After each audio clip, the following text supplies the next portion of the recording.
नमस्कार, स्वागत है आपका स्वस्थ राष्ट्र की कल्पना पर आधारित कार्यक्रम स्वस्थ किसान में। मैं हूं अदिति शर्मा। दोस्तों, अगर कोई व्यक्ति शारीरिक रूप से स्वस्थ है लेकिन यदि उसका मानसिक स्वास्थ्य खराब है तो उसे अपने जीवन में कई प्रकार की दिक्कतों का सामना करना पड़ता है ना? जी हाँ, यदि बात मानसिक स्वास्थ्य की करें तो इससे एक स्वस्थ मस्तिष्क वाले व्यक्ति को अपनी क्षमताओं का पता रहता है और लेकिन बहुत से लोग मस्तिष्क से जुड़ी बीमारियों का शिकार हो सकते हैं। अब मस्तिष्क विकार कई प्रकार के हो सकते हैं। अवसाद यानी डिप्रेशन, पार्किंसन, फोबिया, डिमेंशिया यानी भूलने की बीमारी भी हो सकती है। लेकिन उम्र बढ़ने के साथ आमतौर पर जो समस्या होती है वो है याददाश्त के कमजोर पड़ जाने की, यानी कि भूलने की। याद रखिए कि याददाश्त का कमजोर होना भी एक बीमारी है।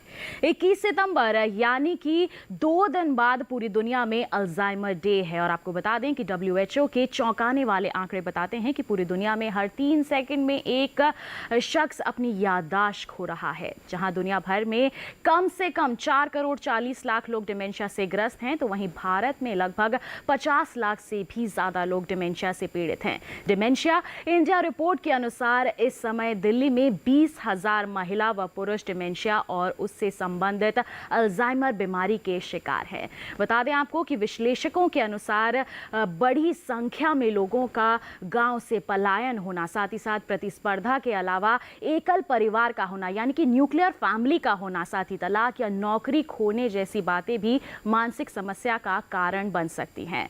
इसलिए आज के अंक में हम मस्तिष्क और मानसिक समस्याओं से जुड़ी बहुत सी बातें समझने की कोशिश करेंगे और इसमें भूलने की समस्या पर भी हम बातचीत करेंगे। जी हाँ, किसी ज़रूरी बात का दिमाग से निकल जाना और नामों का याद ना रहना, यही कुछ ऐसी समस्याएं हैं जो तेज़ी से लोगों में बढ़ती जा रही हैं, देखने को मिल रही हैं। और आज जाने की क्या कमज़ोर होती मस्तिष्क क्षमता के कारण होता है और आज का हमारा क्या विषय है हम आपको बता देते हैं। आज का हमारा विषय है विश्व अल्जाइमर दिवस, अपनों को बेगाना कर देने वाली बीमारी, लक्षण और जागरूकता। जी हाँ, यही आज के हमारे इस कार्यक्रम का विषय है। और यदि आप परिवार में किसी व्यक्ति के व्यवहार में किसी तरह का फर्क महसूस कर रहे हैं, ब्रेन यानी कि दिमाग से संबंधित कोई बीमारी है, कोई समस्या है, तो आप हमें फ़ोन कीजिए हमारे टोल फ्री नंबर पर। हमारे टोल फ्री नंबर है 1800-113060, 1800-113061। ये हमारे निःशुल्क यानी कि टोल फ्री नंबर हैं जिस पर आप कॉल करेंगे तो आपका कोई भी पैसा नहीं लगेगा। और आपकी जो भी समस्याएं हैं उनका समाधान आप तक पहुंचाने के लिए स्टूडियो में इस वक्त हमारे साथ पूरे 1 घंटे तक के लिए 2 बड़े विशेषज्ञ मौजूद हैं। आइए उनसे आपका परिचय करवा देते हैं। हमारे साथ मौजूद हैं प्रोफेसर डॉक्टर आर.के. धमीजा। आप लेडी हार्डिंग मेडिकल कॉलेज में न्यूरोलॉजी विभाग में एचओडी हैं। आपसे हम समझने की कोशिश करेंगे कि मानसिक विकार क्यों और कैसे हो जाता है, दिल और मस्तिष्क के लिए क्या अच्छा है और क्या बुरा है। साथ ही हमारे साथ दूसरे विशेषज्ञ भी मौजूद हैं, डॉक्टर सुमन कुशवाहा। आप भी मस्तिष्क रोग विशेषज्ञ हैं और मानव व्यवहार और संबंध विज्ञान संस्थान यानी कि human behaviour and allied sciences में न्यूरोलॉजी विभाग की एचओडी हैं, जो विशेष रूप से आज हमें बताएंगी कि लंबी उम्र के साथ यानी कि बढ़ती उम्र के साथ अपनी जीवन शैली को किस प्रकार हम सहेज के रख सकते हैं। आप दोनों का बहुत बहुत स्वागत करना चाहूंगी मैं कार्यक्रम में। तो बिल्कुल आपको हमने बता दिया है कि आज के हमारे इस कार्यक्रम में हम किस विषय पर चर्चा करने वाले हैं। उससे पहले आइए देख लेते हैं एक विशेष रिपोर्ट, भूलने की बीमारी यानी कि डिमेंशिया या अल्जाइमर क्या होता है और हमारे मस्तिष्क को कैसे प्रभावित कर सकता है। आइए देखें ये खास रिपोर्ट।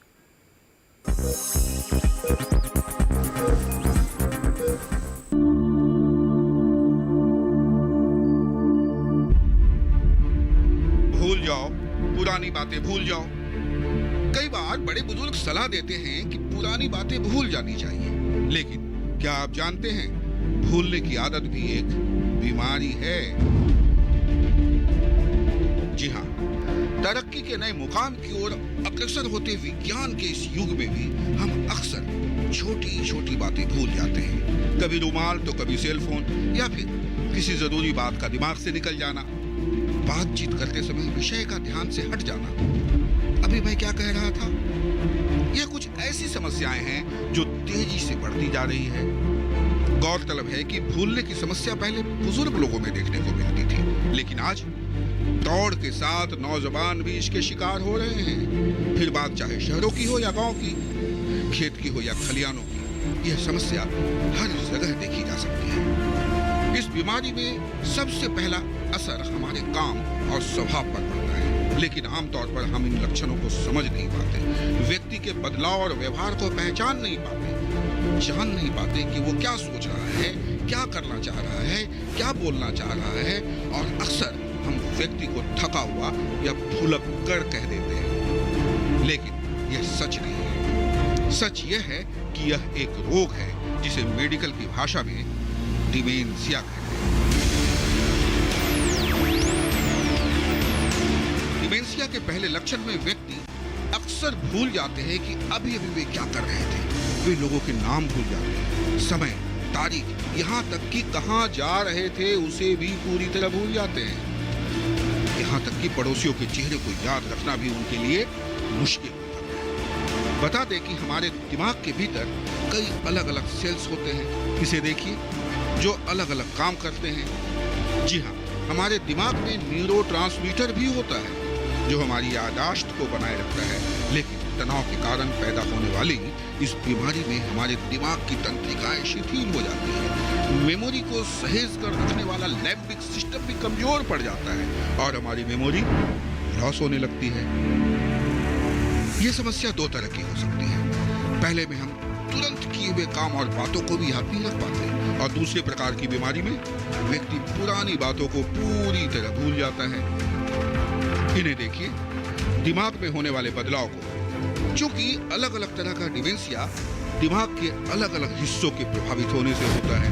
धूम्रपान, मोटापा, मधुमेह, उच्च कोलेस्ट्रॉल और हाई बीपी के अलावा डिमेंशिया का जोखिम तब और बढ़ जाता है जब मस्तिष्क में कोई सामान्य या गंभीर चोट लगी हो। याद रखिए, भूलने की भाषा अचंभित करती है हम सबको। इसलिए जरूरत है जागरूकता की और यादों के गुलदस्ते को सहेज कर रखने की। क्योंकि सोचा तो था कि उनको भूल जाएं, पर जब सामने आया उनका चेहरा, सोचा इस बार तो देख लें। राजेश मिश्र, दूरदर्शन किसान।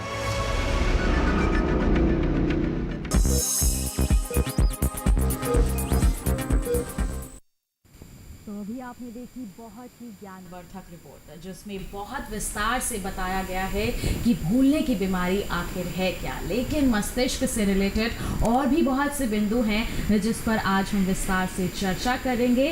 और आपको बता दें कि इसी के साथ साथ हमारे फ़ोन कॉल्स, आपके फ़ोन कॉल्स का भी इंतज़ार करेंगे कि आप इस बीमारी के संबंध में जो भी आपके पास समस्याएँ हैं उनका समाधान जानने के लिए हमें कॉल कर सकते हैं। टोल फ्री नंबर हम आपको बता ही चुके हैं। आइए इसी के साथ चर्चा की यहाँ शुरुआत कर लेते हैं। डॉक्टर धमीजा का यहाँ पर सबसे पहले रुख करना चाहूँगी मैं। डॉक्टर धमीजा, भूल जाना, अक्सर कहते हैं लोग कि मैं कुछ भूल गया, चाबी भूल गया, चश्मा कहाँ है, फ़ोन आजकल होता है कि कहीं रख कर के भूल गए।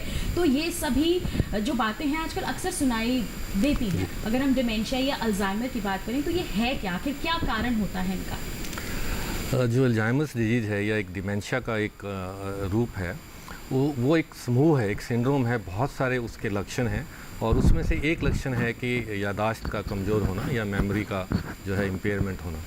सबसे बड़ा इम्पॉर्टेंट बात ये देखने की है कि इसमें फंक्शनल डिक्लाइन होना चाहिए, कि जैसे आप पहले अपने कार्यक्रम में, अपने दिनचर्या में आप ठीक से संभल पा रहे हैं, काम कर पा रहे हैं, और उसमें अगर आप में महसूस करते हैं कि कमज़ोर हो गए हैं या नहीं कर पा रहे हैं, तो उसको हम सबसे पहले लेते हैं। इसके साथ साथ जो मेमोरी के साथ साथ और बहुत सारे जो सिम्टम्स रहते हैं, जैसे आपके आचरण में, बिहेवियर में चेंज आना या आपकी सोच में चेंज आना, और आप अपने आप को जो है नेग्लेक्ट करना, ये सब चीज़ें हैं, या आप रास्ता भूल जाना, या ये सब चीज़ें तो एक समूह है और सिंड्रोम है जिसको हम डिमेंशिया एक ब्रॉडर टर्म में बोलते हैं।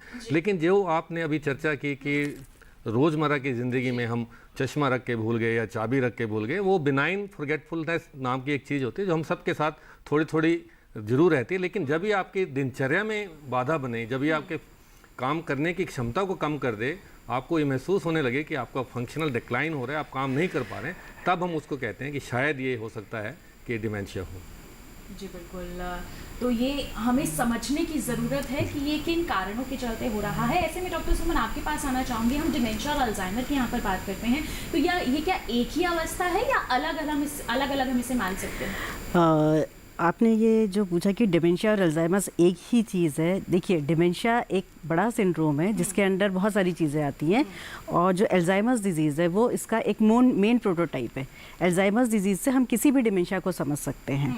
अल्जाइमर्स डिजीज़ होता है, वैस्कुलर डिमेंशिया होता है, फ्रंटोटेम्पोरल, मतलब डिमेंशिया के कई कारण होते हैं।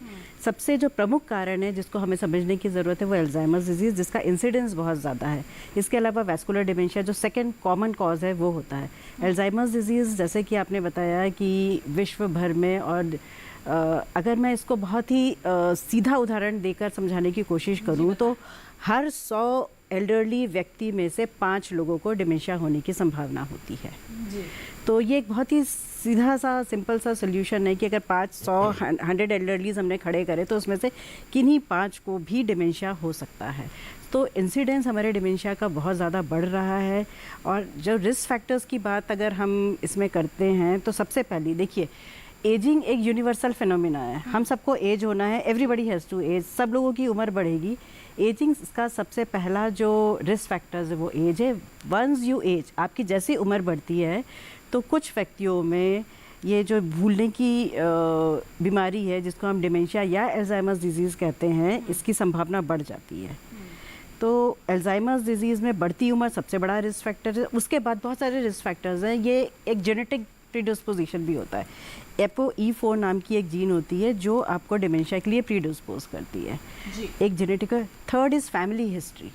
अगर आपको फैमिली हिस्ट्री में, आपकी फैमिली में किसी को डिमेंशिया है, आपके दादा को, आपके नाना को, या फैमिली में किसी को भी, या फैमिली में हो सकता है उस ज़माने में हम उन्हें डिमेंशिया ना कह पाए हों, थोड़ी बहुत व्यवहार की तकलीफ भी है, तो वो भी एक डिमेंशिया का फैमिली हिस्ट्री में होना एक रिस्क फैक्टर होता है।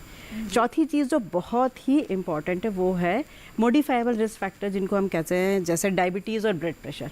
डायबिटीज़ और ब्लड प्रेशर भी कुछ हद तक पेशेंट्स को डिमेंशिया कराने में as a risk factor contribute करता है। तो अगर हम अपना diabetes, blood pressure, lifestyle modify करें, इन रिस्क फैक्टर्स को कंट्रोल करें, तो हमारा कुछ हद तक हम ये जो डीजनरेटिव डिमेंशिया या अल्जाइमर्स डिमेंशिया है हो सकता है इससे बचाव। कि हम यहाँ पर मान सकते हैं कि कारण हो सकते हैं कि इस बीमारी से ग्रस्त हो सकता है व्यक्ति, और इससे बचाव के लिए ही हमें कार्य करने हैं। बिल्कुल, इस पर और हमारी चर्चा को हम आगे जारी रखेंगे। कॉलर हमारे साथ यहाँ पर जुड़ गए हैं राजस्थान से कचरा राम जी, आइए उनका सवाल हम शामिल कर लेते हैं। हेलो हेलो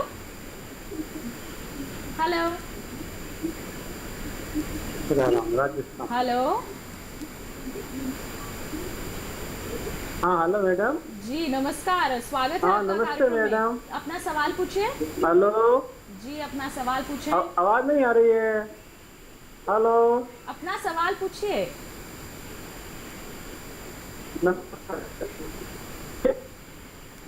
हाँ मैडम, हमारी उम्र 50। हाँ, आप क्या सवाल पूछना चाहते हैं? मैडम भूलने की आदत हो गई है ये कह रहे हैं, और 55 वर्ष के हैं ये, और भूलने की समस्या इनको काफ़ी हो रही है। बाजार जाते हैं तो सामान भूल जाते हैं, तो ऐसे में क्या कहेंगे आप अगर भूलने जाते? देखिए, इनको जो है 55 साल की उम्र में ज़्यादातर लोगों को ऐसा नहीं हो रहता है कि आपको वो फंक्शनल इम्पेयरमेंट हो या आपकी रोज़मर्रा की ज़िंदगी में कोई इफ़ेक्ट हो।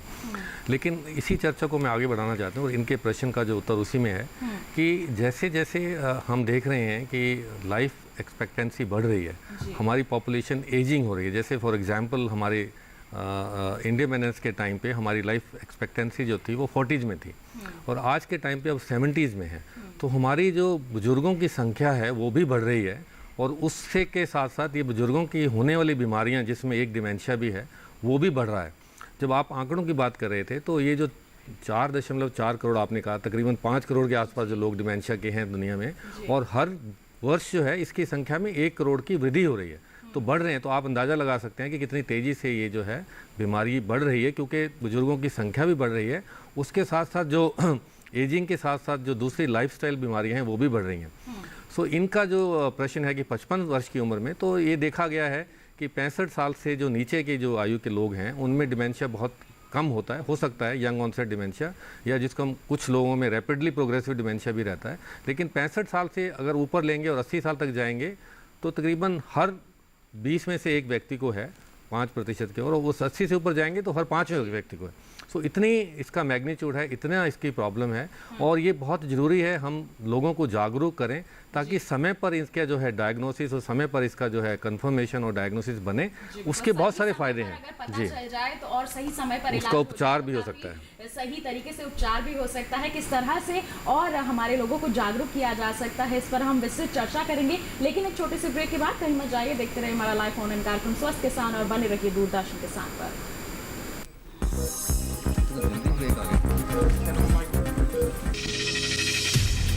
आपकी जीवन शैली और जीने के अंदाज को टटोलता कार्यक्रम, जहां हर दर्द के हमदर्द होते हैं हम और पूछते हैं आपसे, कैसे हैं आप, कैसे हैं आप, कैसे हैं आप। जीवन को एक नए अंदाज से जोड़ता एक ज्ञानवर्धक कार्यक्रम, कैसे हैं आप, रविवार सुबह 10:05 पर। ये कामयाबी है अन्नदाता की, ये कहानी है खेत और खलिहानों की। कैसे करें अपने पशुओं की देखभाल, जानिए गांव-गांव के किसानों का हाल।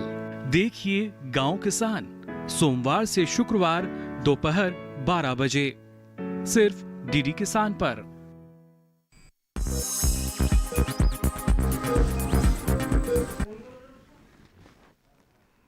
ब्रेक के बाद आप सभी का फिर से स्वागत है हमारे लाइव फोन इन कार्यक्रम स्वस्थ किसान में। आज हम चर्चा कर रहे हैं मानसिक तनाव और मस्तिष्क से संबंधित बीमारियों पर और डिमेंशिया पर हम चर्चा कर रहे थे ब्रेक पर जाने से पहले, और इसी चर्चा को हम आगे बढ़ा लेते हैं। डॉक्टर धमीजा का मैं एक बार फिर कर लेती हूँ। आप बता रहे थे डॉक्टर धमीजा कि अगर सही समय पर लोगों को पता चल जाए कि वो इस बीमारी से ग्रस्त हैं और सही तरीके से अगर उपचार हो जाए तो इससे बचाव किया जा सकता है। तो किस तरह के लक्षण होते हैं कि किस तरह से पहचान कर लें लोग?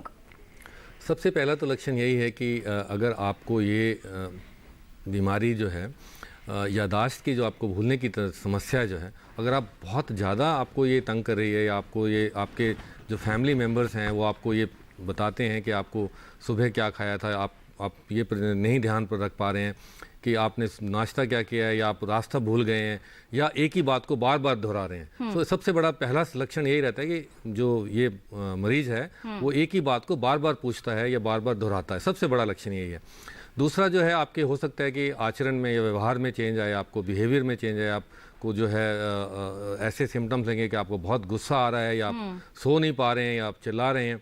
और तीसरा जो है ये कि जब विजुअल स्पेशल, जिसको हम बोलते हैं कि रास्ता भूलना, या आप बाथरूम कहाँ पे है बेडरूम से वो नहीं समझ पा रहे हैं, या वो बार बार भूल रहे हैं। सो ये जो लक्षण हैं, इनके साथ साथ और भी हैं कि आपको जो रोज़मर्रा की स्किल्स हम सीखते हैं, जिसको हम, जैसे आपने खाने में पहले क्या डालना है, बाद में क्या डालना है, या आपने कपड़ों में पहले क्या पहनना है, बाद में क्या पहनना है, ये सब सीक्वेंस भी जो है मनुष्य भूलने की जो ये कुछ समस्या रहती है कि आप भूल गए। सो ये बहुत सारे लक्षण हैं। लेकिन मैं आपकी बात को आगे बढ़ाना चाहता हूँ कि ये जो बीमारी है, ये इसके कुछ ऐसे भी कारण हैं जिसको हम चेंज कर सकते हैं, रिवर्सिबल हो सकते हैं। जैसे विटामिन की डेफिशिएंसी है, B12 की डेफिशिएंसी है, या थायराइड की प्रॉब्लम है, या कुछ और इन्फेक्शंस हैं। सो ये कुछ कारण ऐसे भी हैं जो ट्रीटेबल कॉज हैं। सो हमारा ये as a doctor, as a neurologist, ये कोशिश रहती है कि हम जल्दी से उन लक्षणों को पहचान के उनको डायग्नोसिस बनाएं कि ये क्या ये ट्रीटेबल कॉज है या सिर्फ एज रिलेटेड है, कि हम जिसको हम उम्र की बीमारी कहें समझ के और उस तरीके से जाएं। और ये डायग्नोसिस की जो बात की आपने कि समय पर उसका जो लक्षण, जो डायग्नोसिस बनना है, ये बड़ा इंपॉर्टेंट इसलिए भी है कि आपको अगर पता है कि आपको ये बीमारी हो रही है या धीरे धीरे अब शुरू हो गई है, तो आप अपनी प्लानिंग कर सकते हैं। जी बिल्कुल, प्लानिंग किस तरह से कर सकते हैं डॉक्टर धमीजा आपसे जानेंगे। एक कॉलर यहाँ पर जुड़ गए हैं, पहले यहाँ पर उनका सवाल शामिल कर लेते हैं। उत्तर प्रदेश से राजकमल जी हमारे साथ फोन लाइन पर हैं। Hello hello hello. हाँ मैडम, नमस्कार। नमस्कार, स्वागत आपका कार्यक्रम में। क्या सवाल है आपका? मैम, मुझे गुस्सा बहुत आता है और मतलब जैसे लगता है कि मतलब मारने का बहुत करता है। मैं मतलब 2-3 लोगों का मतलब मार भी दिया हूँ। जी राजकमल जी, उम्र क्या है आपकी? जी हमारी उम्र 22 साल है तकरीबन। 22 वर्ष के हैं और गुस्सा बहुत आता है, लोगों को पीटने का मन करता है। ऐसे लगता है कि जिंदगी अब खत्म होने वाली है। जी, जिंदगी अब खत्म होने वाली है। डॉक्टर सुमन क्या कहेंगी? 22 वर्ष उम्र है राजकुमार, आप इनकी। 22 साल के हैं और अगर आपको नहीं, ये अभी कुछ नहीं। हाँ, आप 22 साल के हैं और अगर आपको ऐसा लगता है कि आपको ज़रूरत से ज़्यादा गुस्सा आता है, आप उसे कंट्रोल नहीं कर पाते हैं, तो ये एक मनोरोग है या जिसको हम मेंटल इलनेस कहते हैं। और आपने बीच में ये भी बताया कि मुझे सुसाइड करने का भी मन करता है या आत्महत्या करने का भी कभी कभी मन करता है। तो ये सब जो लक्षण हैं ये मनोरोग के लक्षण हैं और डिप्रेशन के लक्षण हैं। और डिप्रेशन अगर आपको 22 साल की उम्र में हो रहा है तो आपको जल्द ही किसी ना किसी साइकेट्रिस्ट से जाकर मिलना होगा, जिससे हम समय से आपका इलाज कर लें। और ये डिप्रेशन एक ऐसी बीमारी है जिसका इलाज संभव है। अगर आप साइकेट्रिस्ट के पास रेगुलरली जाते हैं और अपना इलाज करते हैं, रेगुलर दवाइयाँ खाते हैं, अपनी काउंसलिंग कराते हैं, तो इसका जो इलाज है वो बहुत संभव है। और मैं आपको यही सलाह देने की कोशिश करूँगी कि आप आसपास जहाँ भी आप रहते हैं, आजकल सभी डिस्ट्रिक्ट हॉस्पिटल में साइकेट्रिस्ट या मेंटल हेल्थ प्रोफेशनल्स अवेलेबल हैं, आप जाएँ और अपना इलाज कराएँ। बिल्कुल, और इसे गलत नहीं समझना है कि आपकी स्वास्थ्य की बेहतरी के लिए ही है। लोग अक्सर मानते हैं कि साइकेट्रिस्ट के पास जाना कुछ गलत धारणा से देखते हैं लोग। इस तरह से नहीं, आपको एक सकारात्मक नजरिया लेकर यहाँ पर चलना है। इसी के साथ हम भी आगे बढ़ते हैं। डॉक्टर धमीजा, आज से 2 दिन के बाद की हम बात करें, 21 सितंबर की बात करें, तो ये हम वर्ल्ड अल्जाइमर डे मना रहे हैं या वर्ल्ड डिमेंशिया डे मना रहे हैं? इसे किस तरह से हम मानेंगे और साथ ही साथ आंकड़े क्या बताते हैं? ये जो 21 सितंबर है ये हम वर्ल्ड अल्जाइमर्स डे के रूप में मनाते हैं और पूरे विश्व में मनाया जाता जी, है। बिल्कुल। इसका एक उद्देश्य ये भी है कि लोगों को अवेयर करना, जी। लोगों को जागरूक करना कि ये जो बीमारी है ये भी एक दूसरी बीमारियों की तरह बीमारी है। और अभी आपने चर्चा की स्टिग्मा की, सो इस साल का जो मेन थीम ये भी है कि लोगों को डिस्टिग्मेटाइज करना, लोगों के मन में ये भ्रांति निकालना कि ये ऐसा कोई बहुत छुपाने वाली चीज़ नहीं है कि ये जो सठिया गए हैं या ऐसा हम छुपाते हैं लोगों से। तो ये एक बीमारी है, इसका इलाज करें। सिम्टम्स बहुत अच्छे से हम कंट्रोल कर सकते हैं, दवाइयाँ हैं हमारे पास। और पिछले 6 वर्षों में आपने देखा होगा कि प्रधानमंत्री जन औषधि परियोजना के तहत बहुत सारी अब ऐसे हॉस्पिटल्स में दवाइयों का इंतज़ाम किया गया जो बहुत ही सस्ते और इजीली अवेलेबल मेडिसिन को उपलब्ध करा रहे हैं। और ऐसे ऐसे बहुत सारे संस्थान खोले गए हैं पिछले 6 सालों में। 20-21 तो ऑल इंडिया इंस्टीट्यूट्स ही खोले गए हैं जिनमें इन सब बीमारियों का निदान और उपचार और डायग्नोस्टिक फैसिलिटीज़ दी जा रही हैं और बड़े बड़े विशेषज्ञ अपॉइंट किए जा रहे हैं। सो पिछले 6 सालों में हमने देखा है कि ये सरकार की जो कोशिश रही है कि ये जैसे डिमेंशिया जैसी बीमारियां हैं और भी जो एज रिलेटेड हैं या नॉन कम्युनिकेबल डिजीज़ हैं, इनके बारे में जो आम लोगों तक जो है ये विशेषज्ञों की सुविधा पहुंचे, उनकी जो है उपचार पहुंचे, उनकी सलाह पहुंचे। और ये जो 22 साल की उम्र में जो इन्होंने कहा है, तो ये तो एक बहुत हो सकता है कि अगर इनको आत्महत्या का विचार भी आता है तो भी इनको जल्दी से एक मनोरोग, जैसे डॉक्टर सुमन ने बताया है, डॉक्टर सुमन ने सही कहा है कि किसी मनोरोग विशेषज्ञ के पास जाएं और अपना असेसमेंट कराएं और इलाज करवाएं, इसका इलाज संभव है। बिल्कुल, तो हमारे कार्यक्रम का भी यही मकसद है कि हम लोगों तक जागरूकता फैलाएं। और अगर हम पिछले 6 वर्षों की ही बात कर लें तो यहाँ पर काफ़ी हद तक सरकार की तरफ से कार्य भी किया गया है स्वास्थ्य के लिहाज से। ना केवल हम मानसिक बीमारियों की ही बात कर लें, अन्य बीमारियों के संदर्भ में भी काफ़ी अच्छे और कठोर कदम उठाए गए हैं ताकि लोगों के बीच जागरूकता फैल सके, वो लोग सही समय पर अपना इलाज करवा सकें और स्वस्थ जीवन जी सके। बिल्कुल, सरकार की बहुत अच्छी पहल रही है और हमारा भी यही कर्तव्य है कि हम इसी दिशा में सरकार के साथ कदम से कदम आके मिला करके आगे बढ़ते रहें, अच्छा जीवन जीते रहें। और इसके साथ हम और आगे बढ़ते हैं। कॉलर हमारे साथ जुड़ गए हैं, अशोक जी हमारे साथ फोन लाइन पर हैं। आइए जान लेते हैं क्या है उनका सवाल। हेलो हेलो हेलो, नमस्कार, स्वागत आपका कार्यक्रम में। क्या सवाल है आपका? हेलो जी मैम, नमस्कार मैम। जी नमस्कार, अपना सवाल पूछिए। मैम जैसे मैं कोई चीज पढ़ रहा हूँ, पढ़ने के बाद कुछ दिन हो जाता है, अगर रिवीजन ना करूँ या कोई भी कोई। हेलो जी, हम आपका सवाल सुन रहे हैं। अशोक जी, अपना सवाल पूरा कीजिए। जी मैं भूल जाता हूँ, बहुत जल्दी भूल जाता हूँ। उम्र क्या है आपकी? जी मेरी एज 32 है। 32 वर्ष है। डॉक्टर सुमन क्या कहेंगी? देखिए, 32 वर्ष में अगर आपको ये लग रहा है कि आप भूल जाते हैं तो डिमेंशिया होना आपकी उम्र में आपको डिमेंशिया नहीं है, तो आपके जो भूलने का कारण है उसके बहुत सारे अलग कारण होते हैं जो हमें ढूंढना है। जैसे कि अभी बीच में चर्चा हुई थी, कुछ विटामिन डिफिशिएंसी होती है, B12 होता है, तो अगर B12 की आप में थोड़ी कमी है तो आप बार बार भूलेंगे। दूसरा एक प्रमुख कारण है अगर आपको स्ट्रेस है, अगर आप स्ट्रेस है, आप दिन भर कुछ कुछ सोचते रहते हैं, आपके दिमाग में बहुत सारी चीज़ें चलती रहती हैं, तब भी आप भूलेंगे। तो ये 2-3, या फिर अगर आपको कोई ब्लड प्रेशर, डायबिटीज़, इस तरह की कोई बीमारियां जिसके कारण हो सकता है कुछ ना कहीं हमारा कोई मेटाबॉलिक चेंजेस हो रहे हैं बॉडी में, जिसके कारण भी हम भूल सकते हैं। पर इस उम्र में, 32 साल की उम्र में ये जो भूलना है, इसके लिए हमें ज़रूर ही आपको एक बार इन्वेस्टिगेट करना पड़ेगा कि आपको ये भूलना क्यों है। इसको बेसिकली हम स्यूडो डिमेंशिया कहते हैं, मतलब ये सच में डिमेंशिया नहीं है, ये डिमेंशिया लाइक चीज़ें हैं। तो इसके बहुत सारे कारण होते हैं जिसको आपको अस्पतालों में आके, हर जगह सुविधा अवेलेबल है, आप आइए, हम आपका टेस्ट करेंगे और हो सकता है हम आपकी मदद करें। जी, तो नज़दीकी जो भी आपके अस्पताल हैं वहाँ पर आप जाकर के अपना चेकअप पूरा करवा सकते हैं। जो टेस्ट वगैरह हैं वो करवा के असली कारण का पता चल सकता है, उसके उपरांत ही उपचार भी किया जा सकता है। आइए इसके साथ बढ़ते हैं आगे। डॉक्टर सुमन, अभी हमने जिक्र किया था, जैसे कॉलर ने पूछा था कि डिप्रेशन की वजह से उन्हें बहुत गुस्सा आता है।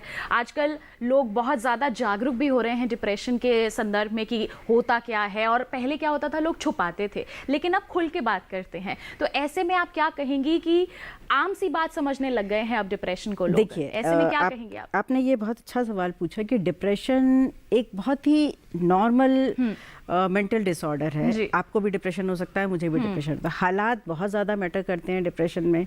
तो ये कोई ऐसी चीज़ नहीं है कि हम डिप्रेशन को छुपाएं।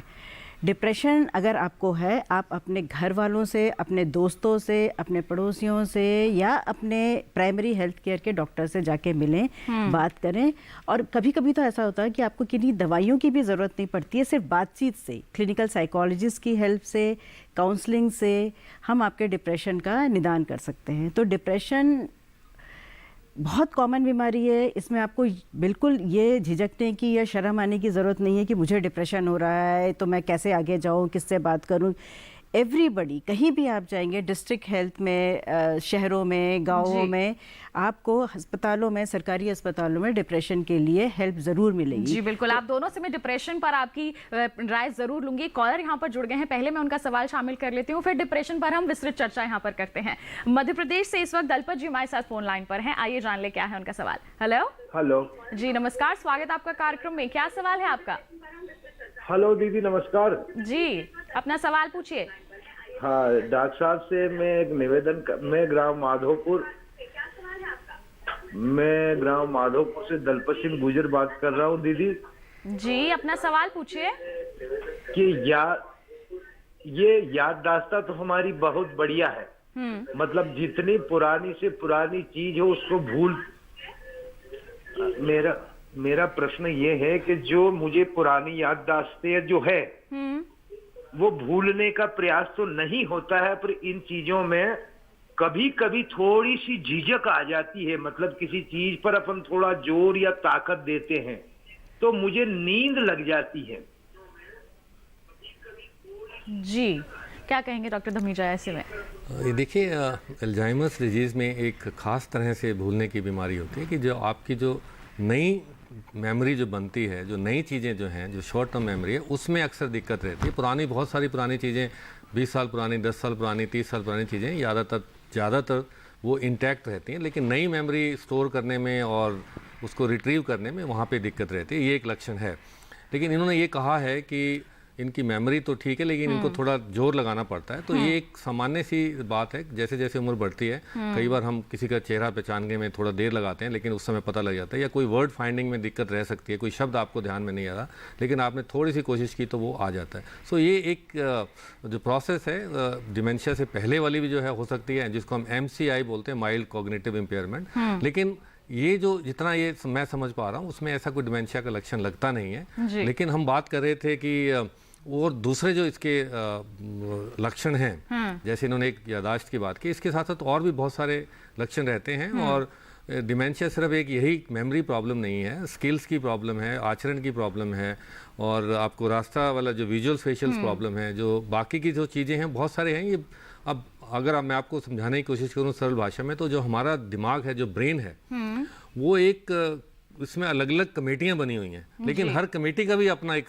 जो है फंक्शन है, अपने इंडिपेंडेंट रूप से भी काम करती हैं और सारी टीम के रूप में भी काम करती हैं, सब मिलजुल के भी काम करती हैं। तो ये ऐसे ही लॉब्स बने हुए हमारे, जैसे फ्रंटल लोब है या पैराइटल लोब है या टेम्पोरल लोब, जैसे मेमोरी के लिए टेम्पोरल लोब है। सो ये अलग अलग पार्ट्स हमारे ब्रेन के हैं जो अलग अलग फंक्शन करते हैं। वो बड़ा बिल्कुल सुपर ह्यूमन कंप्यूटर से भी ज़्यादा ये नेटवर्किंग है इसमें, और ये बहुत ही जटिल है। और इसमें अलग अलग हिस्से की, जब जैसे मेमोरी की बात करें तो टेम्पोरल लोब में हमारा एक ऑर्गन है जिसको हम हिप्पोकैम्पस बोलते हैं, जो बिल्कुल फाइलिंग की तरह हमारी मेमोरी स्टोर करता है और फिर उसको रिट्रीव करता है। जी बिल्कुल। तो ये सर्किट्स बने हुए हैं हमारे, और ये सर्किट्स जहाँ पे थोड़ी सी कमी रही या एक दूसरे के हमारे सेल्स हैं उनको आपस में बात करने में दिक्कत रही, या उसमें एक जो न्यूरोकेमिस्ट्री हमारी जो है, न्यूरोकेमिकल जो है जिसको हम एसिटाइलकोलिन बोलते हैं, उसकी अगर कमी रही तब ये सब जब प्रॉब्लम हो सकती है कि या तो मेमोरी स्टोर नहीं हो रही है। तमाम हम ये लक्षण मान सकते हैं बिल्कुल। और चर्चा को हम जारी रखेंगे। एक कॉल हमारे साथ जुड़ गए हैं, कॉलर हमारे साथ जुड़ गए हैं दिल्ली से, उनका सवाल हम यहाँ पर शामिल कर लेते हैं। हेलो हेलो, नमस्कार, स्वागत आपका कार्यक्रम में। क्या सवाल है आपका? हाँ मैडम, मेरा नाम SK मलिक है। मेरी वाइफ को पिछले 20 साल से जो है ये सिजोफ्रेनिया टाइप जैसे आवाजें आती है, इस तरह की बीमारी है जी। कभी ठीक हो जाती है, वो दवाई भी खाती है, कभी नहीं खाती है, तो वैसे ठीक है, सब काम कर लेती है अपना। जी, ऐसी स्थिति में क्या कहेंगे डॉक्टर साहब? जी, स्किज़ोफ्रेनिया जो एक मेंटल डिसऑर्डर है, मेजर साइकोसिस है, और ये एक थॉट की बीमारी है। थिंकिंग आपकी जो है वो उसमें प्रॉब्लम है कि आपको जो रियल चीज़ नहीं है वो नज़र आती है या सुनाई देती है, या आपके विचार ऐसे लगते हैं कि कोई आपको मारने के लिए बैठा है, या शक की जो तकलीफ़ रहती है इसमें। सो ये एक जो मेजर प्रॉब्लम है, साइकेट्रिक प्रॉब्लम है, इसका इलाज संभव है। और ये बहुत आजकल जो है देखा गया है कि कुछ जेनेटिक्स भी है और कुछ एनवायरमेंटल भी है और कुछ जो प्रीडिस्पोजिंग फैक्टर्स भी इसके हैं। सो मैं ये कहना चाहता हूँ कि ये जो आजकल के दौर में जहाँ बहुत ज़्यादा अर्बनाइजेशन, मैकेनाइजेशन जो है, भाग दौड़ की ज़िंदगी है, उसकी वजह से भी बहुत सारे तनाव हैं हमारी लाइफ में, और हम उनको एड्रेस भी करना चाहिए हमें। ये तो स्किज़ोफ्रेनिया ठीक है, इनकी बीमारी है, इलाज भी है, और वो मुझे उम्मीद है कि ठीक भी हो रहा होगा। और नहीं ठीक हो रहा है तो हो सकता है कि दवाई बढ़ानी पड़े या घटानी पड़े या नई दवाई लगानी पड़े। सो ये जो इनका ट्रीटिंग साइकेट्रिस्ट हैं, जो मनोरोग विशेषज्ञ हैं, उनकी सलाह से ही आगे चल सकते हैं, और उनसे कंसल्ट करें, उनको बताएं कि इसमें नए सिम्टम्स हैं या पुराने सिम्टम्स ठीक नहीं हो रहे हैं। तो आजकल बहुत सारी दवाइयां हैं जो नई आई हैं और उनके साइड इफेक्ट्स भी बहुत कम हैं, और उनसे ये कंट्रोल हो सकता है। जी बिल्कुल, तो इस तरह से आप आगे बढ़ सकते हैं। और डॉक्टर साहब, हमारे जो दर्शक हैं वो हमें ईमेल भी करते हैं, और एक ईमेल हमारे पास यहाँ पर आ गई है, मैं सवाल शामिल करना चाहूँगी। सिलीगुड़ी से मोहम्मद मुस्तास रफ़ी जी ने लिखा है कि मेरा बच्चा जो है वो 7 साल का है और उसका सिर सामान्य से बड़ा है, और लगता है कि बच्चे का सिर बड़ा हो गया है। डॉक्टर ने कहा है कि उसे हाइड्रोकैपल्स की समस्या है, सर्जरी करानी होगी, कराएं या फिर नहीं, बहुत डर लगता है। डॉक्टर सुमन क्या कहेंगे इस पर? देखिए, 7 साल का आपका बच्चा है और आपने हमें जो विवरण दिया है बीमारी का, वो ये दिया है कि उसका सर बड़ा है। तो लाजमी है कि उसका अगर सर बड़ा है और जो आपने बीमारी बताई है वो हाइड्रोसेफेलस है, तो बच्चे का सर बड़ा है, डायग्नोसिस हाइड्रोसेफेलस हो चुका है, तो अब हमारे पास जो उपचार बचा है वो उसका ऑपरेशन कराना है। तुरंत आप ऑपरेशन कराएं। सर में जो पानी ज़्यादा हो गया है, जिसको हम हाइड्रोसेफेलस कहते हैं, वो ड्रेन हो जाएगा, और बच्चा हो सकता है धीरे धीरे करके इम्प्रूव हो जाए। तो आप बिल्कुल, उम्र भी ज़्यादा नहीं है, 7 साल है, तो आप बिल्कुल मत सोचिए। आसपास जो भी न्यूरो सर्जन है उनके पास जाइए और इस चीज़ का उपचार कराइए। जी बिल्कुल, आप उपचार बिल्कुल करवा सकते हैं। मोहम्मद मुस्ताफ रफ़ी जी, हमारे विशेषज्ञ ने आपको विस्तार से बता दिया है। बढ़ते हैं आगे। थोड़ी देर पहले हम डिप्रेशन पर यहाँ पर चर्चा कर रहे थे। डॉक्टर धमीजा, आप कुछ जोड़ना चाह रहे थे डिप्रेशन के संदर्भ में, लोगों को क्या सलाह देंगे यहाँ पर? और अगर हम अभी के समय की बात कर लें, जैसे अभी कोरोना के चलते लोगों में, अगर हम बिहेवियर में बात करें या फिर मेंटल हेल्थ की बात करें, तो बहुत फ़र्क आया है। जैसे लॉकडाउन, इतने समय तक लोग घरों के अंदर नहीं रहे हैं, उसके चलते कई तरह का फोबिया भी उनके अंदर आ गया है। तो इस पर आप किस तरह की सलाह देंगे?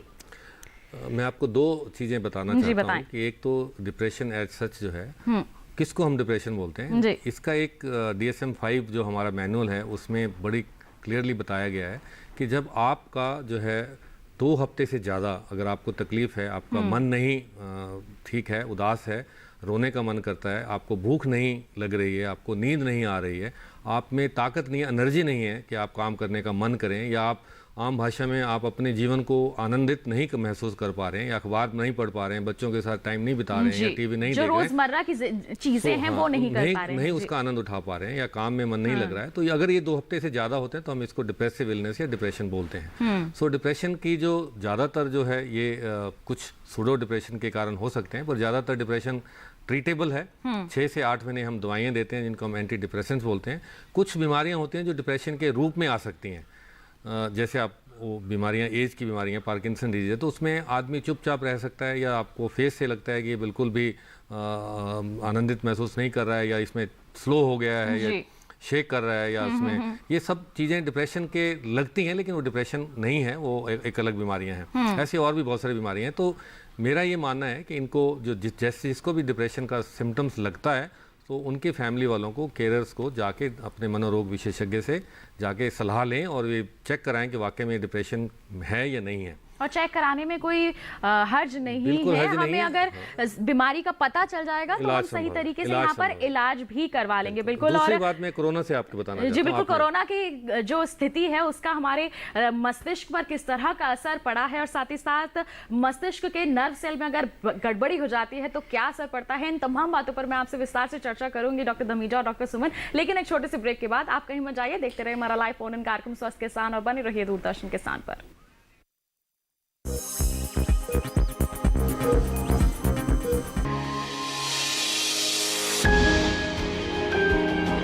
सहेजें कण कण को, सुंदर दे रूप रंग आकार, स्वस्थ जीवन रहे जमीन पर, इंद्रधनुष हो साकार। देखिए प्रकृति की ओर, गुरुवार सुबह 9:30 पर। बीमारियों से कैसे बचेगी फसल, मवेशियों की मुश्किलों का क्या है हल, कहां से लाएं बीज, कितनी लगेगी खाद, किसानों के हर फोन का विशेषज्ञ देंगे जवाब। देखिए हेलो किसान लाइव सोमवार से शुक्रवार शाम 6 बजे।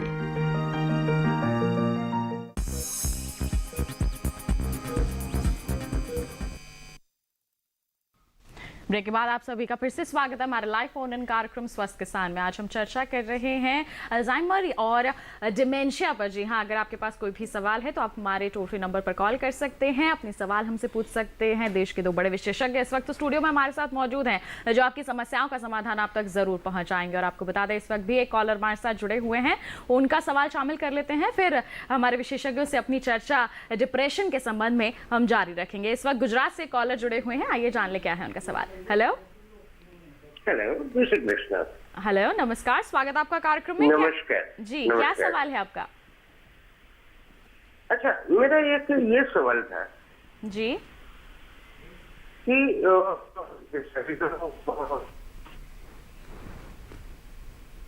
हेलो हेलो हेलो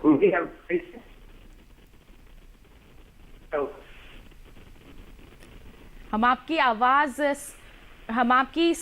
स्पष्ट रूप से यहाँ पर सुन नहीं पा रहे हैं, और जितना समझ आया है हमें आपको भूलने की समस्या है।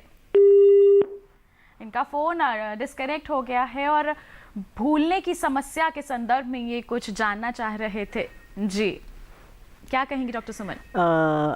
देखिए, ना हम उम्र जान पाए, ना हम कुछ और जानकारी। ठीक है, मैं आपको सामान्य तरह से ये बताना चाहती हूँ। जैसे अभी आपने जिक्र किया कि लॉकडाउन चल रहा है, और लॉकडाउन में स्पेशली हम अपने एल्डरलीज के लिए बहुत ज़्यादा प्रोटेक्टिव हैं, और हम कह रहे हैं कि हमारे जो माँ बाप हैं, एल्डरलीज हैं, वो घर पे ही रहें, घर से ना निकलें। जी। जो नॉर्मल एल्डरलीज हैं उनको तो आप एक बार समझा सकते हो कि वो घर से ना निकलें, पर क्योंकि अब ड्यूरेशन बहुत ज़्यादा हो गया है, 6 महीने हो गए हैं, तो सबको ही कुछ ना कुछ लगता है कि थोड़ा बहुत बाहर निकलें। जी। और अगर मैं बात करूँ स्पेशली डिमेंशिया के पेशेंट्स की, एक तो डिमेंशिया के पेशेंट्स में वैसे भी समझ थोड़ी कम होती है, और उनको 6 महीने तक घर पे बांध के रखना, घर में रखना, उनके फैमिली मेम्बर्स के लिए, उनके केयर गिवर्स के लिए एक बहुत बड़ा चैलेंज है। जी।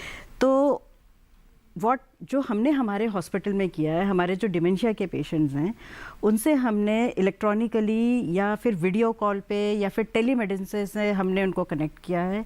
हम उनसे रेगुलरली बात करते रहते हैं, हम उनके केयर गिवर्स को समझाते रहते हैं, उनकी दवाइयों में जो भी ऑल्टरेशंस होते हैं उनको बताते हैं। तो ऐसा नहीं है कि अगर कोरोना चल रहा है हम घर से बाहर नहीं निकल सकते तो हमारी समस्याओं का समाधान नहीं होगा। सरकार ने हर हॉस्पिटल में टेलीमेडिसिन की सुविधाएं की हुई हैं। बहुत सारे हॉस्पिटल के जो डॉक्टर्स हैं वो टेलीमेडिसिन से अपने पेशेंट से कनेक्ट कर रहे हैं, उनके केयर गिवर से कनेक्ट कर रहे हैं और उनको हेल्प करने की ज़्यादा से ज़्यादा कोशिश कर रहे हैं।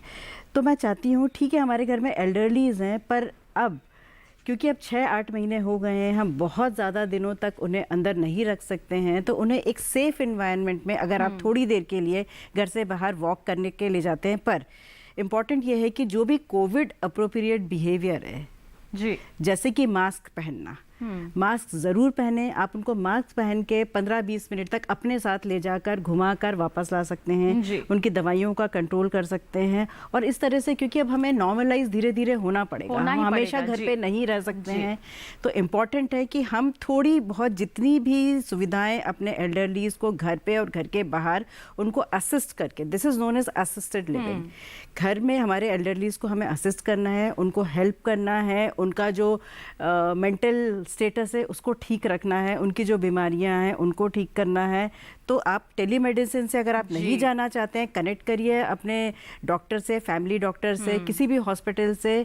मोस्ट ऑफ द हॉस्पिटल्स, काफ़ी हॉस्पिटल्स में ये टेलीमेडिसिन की सुविधाएं उपलब्ध हैं। जी बिल्कुल, हमें बैक टू नॉर्मल होना ही पड़ेगा और उसके लिए हमें ही अपने जो घर में सीनियर सिटीजन्स हैं, जो बुजुर्ग हैं, उनका साथ निभाना होगा, तभी उनको हम सामान्य सी जिंदगी में वापस जरूर ला पाएंगे। बिल्कुल, इसी के साथ हमारी चर्चा को आगे बढ़ाएंगे। कॉलर हमारे साथ यहाँ पर जुड़ गए हैं, उनका सवाल शामिल कर लेते हैं। मेघालय से कॉलर हमारे साथ फोन लाइन पर हैं। हेलो हेलो, नमस्कार, स्वागत आपका कार्यक्रम में। क्या सवाल है आपका? जी मैम, मैं भूल जाती हूँ बहुत जल्द, जो सोचता हूँ बोलने के लिए वो भी भूल जाती हूँ, अगर मैं कुछ करती हूँ उसको भी भूल जाती हूँ। क्या एज है आपकी? 26 साल का हूँ मैं। 26 के हैं और भूल जाते हैं, भूलने की बीमारी है, क्या कहेंगे डॉक्टर धमीजा? देखिए, इनकी एज जो है वो तो डिमेंशिया वाले में नहीं आती, लेकिन आप जो चर्चा कर रहे थे कि एक्सरसाइजेज और बाहर लेके जाने वाली, सो जैसे आप फिजिकल फिटनेस रखते हैं अपनी, ऐसे ही कॉग्निटिव फिटनेस भी हम उस पर भी जोर देते हैं कि दिमाग की फिटनेस भी जरूरी है। जैसे ये 26 वर्ष के हैं सज्जन, इन्होंने ये महसूस किया है कि वो भूल रहे हैं और इनकी शायद इच्छा यही है कि इनकी मेमोरी को कैसे शार्प किया जाए, मेमोरी को कैसे बढ़ाया जाए। जी, और साथ ही इनका ये भी है कि ये पुरानी बातें तो याद रखते हैं, पर अभी की जो हाल फिलहाल की जो बातें हैं उनमें भूलने की ज़्यादा समस्या हो जाती है। उसी पे ही मैं इनको जो सलाह मेरी यही रहेगी कि देखिए, अपनी मेमोरी को बढ़ाने के लिए ऐसा कोई मूल मंत्र नहीं है, लेकिन अगर आप कॉग्निटिव फिटनेस अपनी रखेंगे, कॉग्निटिव फिटनेस का मतलब ये है कि आप अपनी नई हॉबी डेवलप करें, नई लैंग्वेज को सीखें, अपने आप के ब्रेन को चैलेंज करें, चाहे आप गेम्स हैं, सुडोको है या इस टाइप से गेम है, क्रॉसवर्ड्स हैं, नई हॉबी अपनाएं और इन चीज़ों से आपका दिमाग की जो सेल्स हैं वो एक्टिवेट रहते हैं और वो उससे आपकी केमिस्ट्री भी ठीक रहती है, दिमाग के न्यूरोट्रांसमीटर्स जो हैं, और आपकी मेमोरी जो है शार्प रहती है। उससे कंसंट्रेशन भी बढ़ती है आपकी, जो आप कहते हैं मैं पढ़ नहीं पा रहा हूँ या याद नहीं रख पा रहा हूँ, उसमें भी इसमें बहुत मदद मिलती है। जहाँ तक बुजुर्गों की बात है, जब आइसोलेशन की बात है, ये जैसे ये इस एक्स्ट्राऑर्डिनरी टाइम से हम गुजर रहे हैं, उनमें ध्यान रखने की बात है, तो हम इस बात पर भी जोर दे रहे हैं कि अगर आप सोशली आइसोलेट नहीं रहें, सोशली कोहेसिवनेस रहें, सोशल आइसोलेशन को मत रखिए। आप फिजिकल आइसोलेशन जरूर है कि एक दूरी बनाए रखें, लेकिन आप अपनी फैमिली में भी अपने ग्रैंड चिल्ड्रन से, अपने बच्चों से, रिश्तेदारों से कनेक्ट रह सकते हैं, चाहे वो व्हाट्सएप कॉल्स हैं, चाहे वो वीडियो कॉल्स हैं, चाहे वो और तरीके हैं उनसे कनेक्ट रहने के फ़ोन से। सो अपने आप को कनेक्ट रखिए, अपने ब्रेन को चैलेंज करके रखिए। आप बिल्कुल सोशली अकेला मत रखिए, अपने आप को सोशली आइसोलेट मत रखिए। जी बिल्कुल, तो आप इस तरह के यहाँ पर अपने आप में, अपने जीवन में बदलाव ला के देखिए, बिल्कुल आपको जो ये समस्या हो रही है उसे आप बिल्कुल निजात पा सकेंगे। इसके लिए बढ़ते हैं आगे। और डॉक्टर सुमन, हम लगातार यहाँ पर बात कर रहे हैं कि मानसिक समस्याएं काफ़ी हैं, डिप्रेशन यानी कि अवसाद है, डिमेंशिया है, पार्किंसन है और कई तरह के फोबिया भी होते हैं। इसके लिए, इससे लड़ने के लिए या फिर कहें कि हमारे लोगों को जागरूक करने के लिए हमारी सरकार की तरफ से किस तरह के कदम अभी तक उठाए गए हैं और इस पर आप क्या कहेंगे?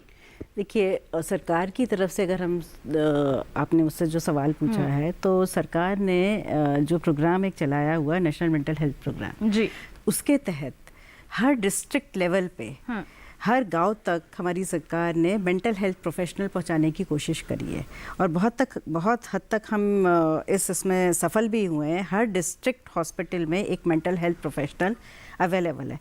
तो किसी भी तरह की अगर आपको कोई भी मेंटल इलनेस या कोई भी लगता है कि मुझे बहुत डिप्रेशन हो रहा है या मैं बहुत इरिटेबल हो रहा हूँ या मैं बहुत एग्रेसिव हो रहा हूँ, किसी भी तरह का अगर आपको कोई भी मेंटल सिम्टम होता है, आपको सीधे ही डिस्ट्रिक्ट मेंटल हॉस्पिटल में जाना है। डिस्ट्रिक्ट मेंटल हॉस्पिटल में आपको अवेलेबल मिलेगा एक mental health professional, hopefully psychiatrist भी आपको वहाँ मिल जाएगा और वो आपकी जितनी भी प्रॉब्लम्स हैं उन सब को कोशिश करेगा ठीक करने की। और अगर नहीं होता है ऐसा तो वो आपको किसी भी अदर सेकेंडरी या टर्शरी केयर हॉस्पिटल में रेफ़र करने की कोशिश करेगा। तो सरकार ने हमारा जो नेशनल मेंटल हेल्थ प्रोग्राम है, इसके तहत एक काफ़ी बड़ा समर्थन दिया है जो मेंटल हेल्थ इलनेसेस को इम्प्रूव करने के लिए, उनको टैकल करने के लिए। जी बिल्कुल, तो सरकार की तरफ से भी काफ़ी कदम उठाए गए हैं और ऐसे में अगर हम हमारे देश की जनसंख्या की बात करें तो 65% जो जनसंख्या है वो 35 वर्ष से कम आयु की है। जैसे जैसे समय आगे बढ़ता जाएगा, पूरी जो जनसंख्या है वो भी वृद्धावस्था की ओर बढ़ती जाएगी, बूढ़ी होती जाएगी। तो हम आगे चलकर इन सब बीमारियों के लिए कितने तैयार हैं? और अगर हम पिछले एक दशक की बात कर लेते हैं तो अभी तक मेडिकल साइंस की अगर हम हमारे देश की ही बात कर लें तो किस तरह की उपलब्धियां हासिल की गई हैं? जी, क्या कहेंगे आप डॉक्टर धमीजा यहाँ पर? पिछले कुछ वर्षों में हमने बहुत तरक्की की है। हमारे जो नेशनल प्रोग्राम्स हैं, हेल्थ प्रोग्राम्स हैं, चाहे वो आयुष्मान भारत है, जो स्वास्थ्य मिशन है, नेशनल हेल्थ मिशन जो है, जो पहले नेशनल रूरल हेल्थ मिशन था, उसके तहत बहुत सारे प्रोग्राम्स हैं और उसमें नॉन कम्युनिकेबल डिजीज़ हैं जो उम्र के साथ डिजीज़ आती हैं या लाइफस्टाइल डिजीज़ हैं, जैसे डायबिटीज़ है, कैंसर्स है, ट्रॉमा है। इन पे सरकार का बहुत ही ध्यान है और प्रोग्राम्स चलाए जा रहे हैं और सर्वेलेंस की जा रही है कि हमें पता लगे कि हमारी पॉपुलेशन में कितने लोगों को ये समस्या हो रही है, ताकि हम अपनी प्लानिंग भी उसी ढंग से कर सकें। अभी हाल ही में सरकार का ये भी प्रयास रहा है कि डिस्ट्रिक्ट हेल्थ को हम स्ट्रेंथन करें, हमारे हेल्थ सिस्टम को हम स्ट्रेंथन करें, चाहे वो प्राइमरी हेल्थ सिस्टम हो या डिस्ट्रिक्ट हेल्थ सिस्टम हो। तो डिस्ट्रिक्ट हेल्थ सिस्टम जो किसी टाइम पे बहुत अच्छे हुआ करते थे, लेकिन बीच में कॉर्पोरेट हॉस्पिटल्स के आने की वजह से उनको थोड़ा सा पीछे हुआ। अब से सरकार का ये विशेष ध्यान है उनके ऊपर। जैसे अभी डॉक्टर सुमन ने बताया है कि डिस्ट्रिक्ट हॉस्पिटल्स में साइकेट्रिस्ट या मनोरोग चिकित्सक की जो सुविधाएँ दी जा रही हैं, डिस्ट्रिक्ट सेंटर्स पे आज की तारीख में, चाहे वो स्ट्रोक का मैनेजमेंट हो, जैसे अभी आपने कहा कि लकवा है या अधरंग की जो बीमारी है, वो भी एक बहुत कॉमन होती जा रही है और उसके लिए सरकार ये कोशिश कर रही है कि उसकी ट्रीटमेंट जो है फर्स्ट फ्यू आवर्स में जो पॉसिबल रहती है, जिसको हम गोल्डन आवर्स बोलते हैं, वो भी सुविधा हमारे जो जिला चिकित्सालय हैं, जो डिस्ट्रिक्ट हॉस्पिटल्स हैं, उसमें उपलब्ध हो। ऐसे ही एपिलेप्सी जैसे एक बीमारी है जिसको हम कुछ लोग उसको स्टिग्मा भी मानते हैं या भ्रांतियाँ हैं बहुत सारे कि ये ऊपर की बीमारी है, लोग जूता सूंघाते हैं या लोग इस तरह से टोने करते हैं। तो वो मैं आपके माध्यम से अपनी जनता को जागरूक करना चाहते हैं कि ये भी बीमारी है, जैसे दूसरी बीमारियां हैं, ये भी एक ब्रेन के सेल्स की बीमारी है। जब ज़्यादा फायरिंग करते हैं ब्रेन के सेल्स तो दौरा पड़ सकता है। सो आप इसको एज बीमारी समझें और उसका इलाज कराएं। जी, तो बीमारियों के लिए तो यहाँ पर कई तरह के कदम उठाए गए हैं, लोगों को जागरूक भी किया गया है। साथ ही मैं आयुष्मान भारत की यहाँ पर आपने जिक्र किया, जैसे अभी उसकी उपलब्धियों के बारे में भी जानना चाहूँगी कि पिछले अगर हम 6 वर्ष के कार्यकाल की बात करें तो प्रधानमंत्री जी द्वारा कई अच्छे और सकारात्मक कदम इस दिशा में भी उठाए गए हैं। तो जैसे कि सस्ती दवाइयाँ हमारे लोगों को मिल सकें, मरीजों को मिल सकें और साथ ही साथ अच्छी जो इलाज की सुविधाएँ हैं वो मिल सके, तो इस पर आप प्रकाश डालें।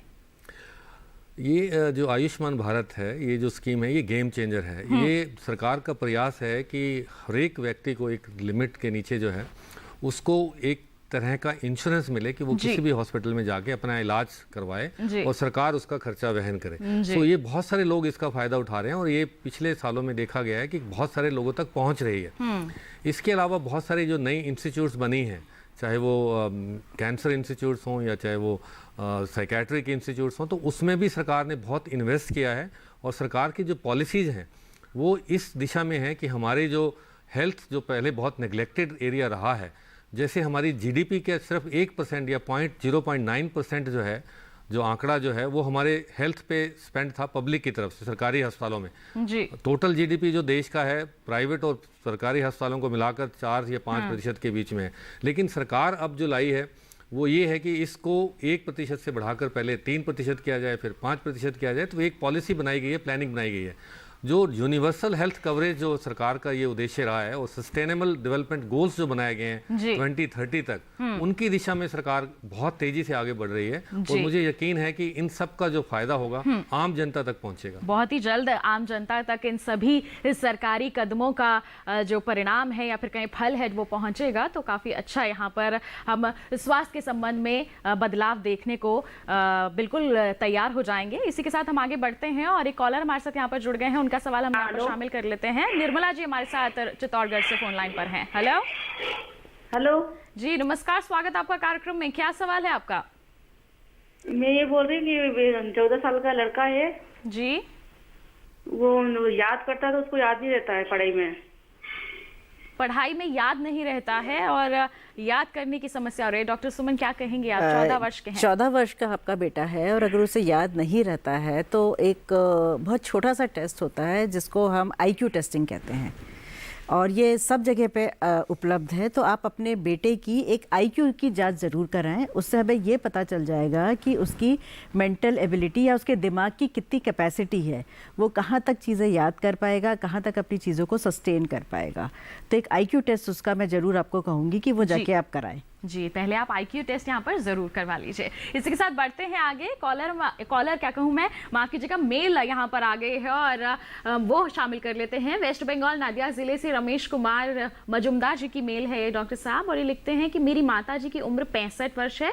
पिताजी के गुजरने के बाद वे बहुत उदास रहती हैं और बाद में भूलने की समस्या भी बढ़ गई है। कभी कभी तो वो अपने मायके के लोगों को भी नहीं पहचान पाती हैं। क्या ये डिमेंशिया या फिर अल्जाइमर है और सबसे अच्छा हॉस्पिटल कौन सा है जहां पर इसकी जांच करवाई जा सके? क्या कहेंगे डॉक्टर सुमन, आपसे शुरू करते हैं। अच्छा, देखिए, जैसे कि जो आपने विवरण दिया अपनी माताजी का, आपके पिताजी के गुजरने के बाद माताजी को डिप्रेशन हो गया, उसके बाद उनको भूल की बीमारी हो गई। तो ये जो आपने विवरण दिया है ये बिल्कुल हमारा जो जिस विषय पर आज हमने बात करने आए, ये अल्जाइमर्स डिजीज की शुरुआत हो सकती है जी। और मैं आपको इस चीज़ की बधाई दूंगी कि आपने खुद इस बीमारी को समझा है और समझने की कोशिश करी है और डायग्नोसिस बनाया है।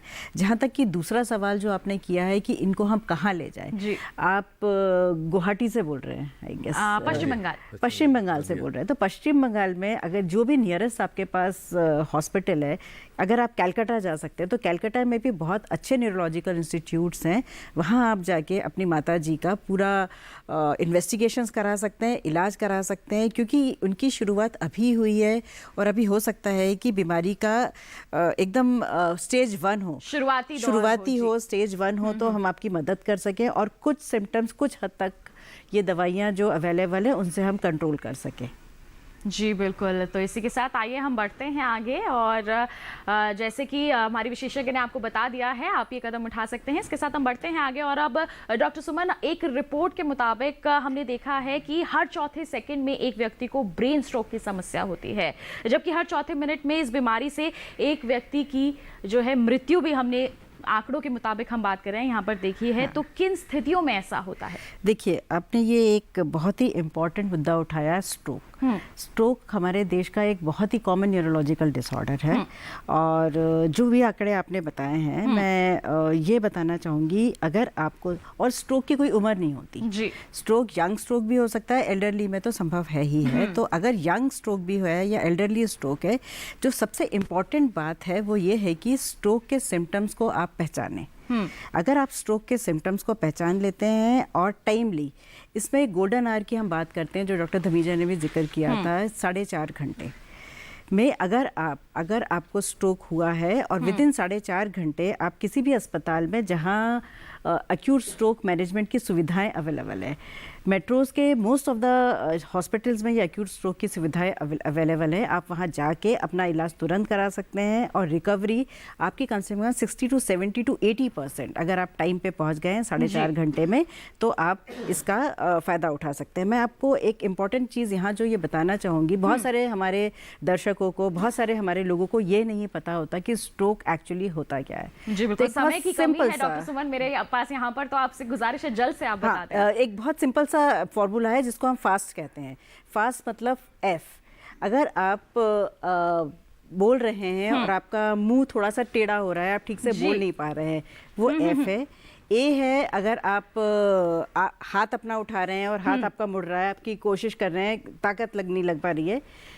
एस होता है कि स्पीच है, आप बोल रहे हैं, आपका मुंह टेढ़ा हो रहा है। और टी, ये अगर आपको बोलने में तकलीफ है, आप हाथ नहीं उठा पा रहे हैं, तो आप तुरंत टाइम का रिस्पेक्ट करते हुए विदिन 4.5 घंटे किसी भी अस्पताल में पहुंचे, बिल्कुल, तो ये तमाम लक्षण हैं जिसके चलते हमें ये पहचान हो सकती है। तो आप ऐसे में आप समझदारी से सही कदम उठा सकते हैं। आप दोनों का बहुत बहुत धन्यवाद देना चाहूंगे, आपने महत्वपूर्ण जानकारियां हमारे दर्शकों तक पहुंचाई हैं। बहुत बहुत धन्यवाद आप दोनों का ही। धन्यवाद।